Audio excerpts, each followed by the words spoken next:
going to do it backwards.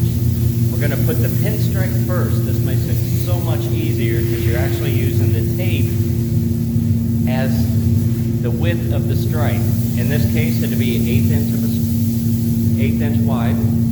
It'd be like a grabber blue color, and the base color is called plain blue. So I'm going to go ahead and spray this, and I'll show you what it looks like after this.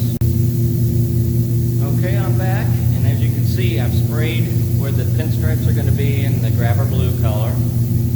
One thing you want to make sure you do, you get the edges good where the pinstripes are going to be.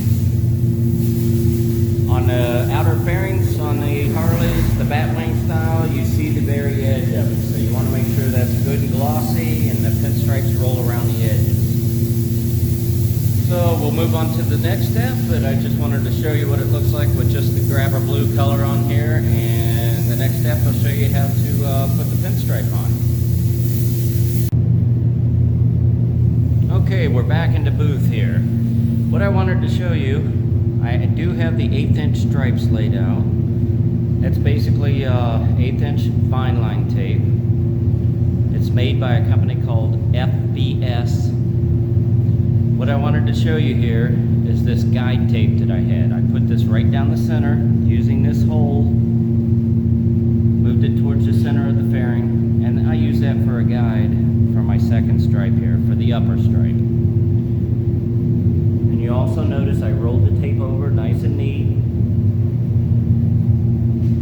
Now my next step, I removed this guide tape. I just wanted to show you all how to use a guide tape. It's just the cheaper green tape. 3M produces it. 30644 is the part number. Next step is to use a gray sealer. So I'll be putting a gray sealer on this, and the reason is because I'll be using a transparent blue, and it will have a very difficult time covering this primer and the brighter blue. This will be the overall resort right here. This is flame blue and like a grabber blue stripe. So I'll be spraying this sealer next, just a light coat. You don't want to get it too thick, because what happens is you'll see the gray edge when you pull this 1/8 inch tape off. So I'm going to go ahead and spray the gray. I'm going to go ahead and spray the blue, and then I'll start the camera again and show you what it looks like with the tape removed. Okay, I'm back. As you can see, I got the blue on all the parts. Well, a few things I want to mention before I remove the orange tape that you saw on there to show off the grabber blue stripes is always make sure you do a test panel. So you want to do a test panel using the same sealer or the same undercoat, just to make sure that you get the right shade. Here you can see I've sprayed the blue on the test panel. This is just some mild cleaner that I pour on top just to give me the effect that it has a clear coat on it. Very close to the original color. So another thing, when I sprayed the sealer, you want to make sure that you spray a sealer that's pretty much the same shade as the overlaying base coat. You saw that I sprayed a darker gray base coat, and that's because the blue is pretty much a medium to darker blue. So, and also you want to let it sit for about 10 to 15 minutes before you put the tape over the tape color. So you don't want it to be soft and you put the 1/8 inch tape or the 16th inch tape on top of it. So what we'll do, we'll go ahead, this has been sitting for about 10 minutes. Now the length that you let the stripe color sit before you put the tape on varies on how hot it is. Right now it's about 96, 97 in our spray booth, probably a little warmer than that. But it's mid-August in Florida, so it's very hot down here. So what I'm going to do is go ahead and start removing this tape. One thing you want to do, you always want to pull towards the tape.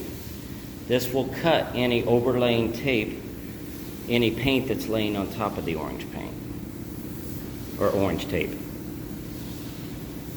Pull this off nice and slow, everything's going smooth. It helps to use a fine line. Never use masking tape. So masking tape has coarser edges than fine line tape. I used to use 3M fine line, but I had a problem with it pulling around the curve, so I've been using this orange tape for quite some time now, probably 10-15 years. I've been doing this custom painting since about 2002, and I've been painting since the mid-80s. So there you have it, presto, 1/8" stripes. You don't have to worry about measuring it. If some painters do the base coat first, and then they do the pinstripe color. And you do that, if you do the pinstripe color last, you have to measure out and you have to get as accurate as possible. With the tape, doing it first, doing the pinstripes first, you can actually use the tape as the guide, as the 1/8". It works out very good. You can do this with 2 colors, 3 colors, whatever. I do outlines with flames this way. 1/16", 1/8", even 1/4", as long as you don't have tight bends. So what I'm gonna do, I'm gonna go ahead and clear coat this, and I'll take one more video after this. In the meantime, please subscribe to me. I plan on having more videos up soon, how-to videos, tip videos. Please be sure and subscribe. One advantage to doing that this way too is you don't have to do so much masking. All you do is put the tape on and it does the masking for you. No paper, no nothing, just the tape and you're good to go.